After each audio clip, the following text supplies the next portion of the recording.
changez vos cœurs, croyez à la bonne nouvelle, changez de vie, croyez que Dieu vous aime. Je ne viens pas pour condamner le monde, je viens pour que le monde soit sauvé. Changez vos cœurs, croyez. Chers frères et sœurs dans la foi, chers internautes de Sénécom, depuis quelques jours, nous sommes entrés dans le temps de carême. Temps de grâce où Dieu, loin de se lasser, continue de nous chercher avec patience et miséricorde. Les textes proposés aujourd'hui tracent une dynamique spirituelle exigeante. Se détourner, ne pas se retourner et se retourner vers l'autre. Le prophète Ézéchiel nous exhorte à nous détourner du péché, de ces conduites qui insensiblement mènent à la mort intérieure. Pour nous aujourd'hui, ces chemins de mort ne sont pas abstraits. Ce sont les compromissions tolérées, les injustices banalisées, les rancunes entretenues et les rivalités nourries en silence. Le prophète met également en garde contre un danger plus subtil, celui de se retourner sur le chemin de la justice pour reprendre les sentiers de la méchanceté. On peut avoir commencé dans la ferveur, dans la droiture, dans l'engagement, et pourtant se laisser peu à peu gagner par l'orgueil, la lassitude ou l'amertume. Le carême nous pose alors une question décisive. Dans quelle direction s'oriente aujourd'hui ma vie?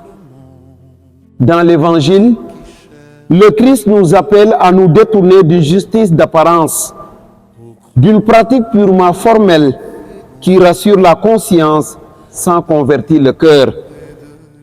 Il ne suffit pas d'éviter le meurtre, il faut déraciner la colère, la méchanceté et l'insulte. Il ne suffit pas de dire Seigneur, Seigneur, mais de faire la volonté du Père. Car la parole, lorsqu'elle est blessante, devient une arme. Elle détruit la réputation, humilie la dignité et fracture les relations.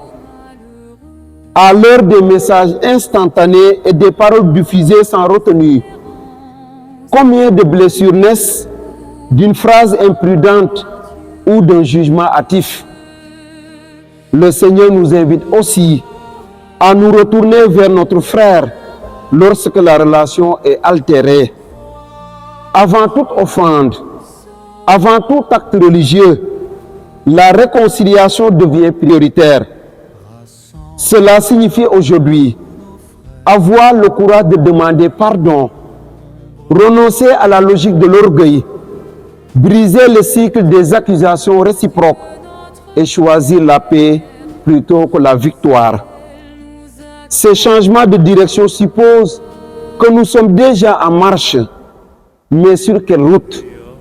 Celle de la vie avec Dieu, de la réconciliation, de la paix et de l'amour authentique envers nous-mêmes comme envers les autres. Par le baptême, nous avons été engagés sur cette voie.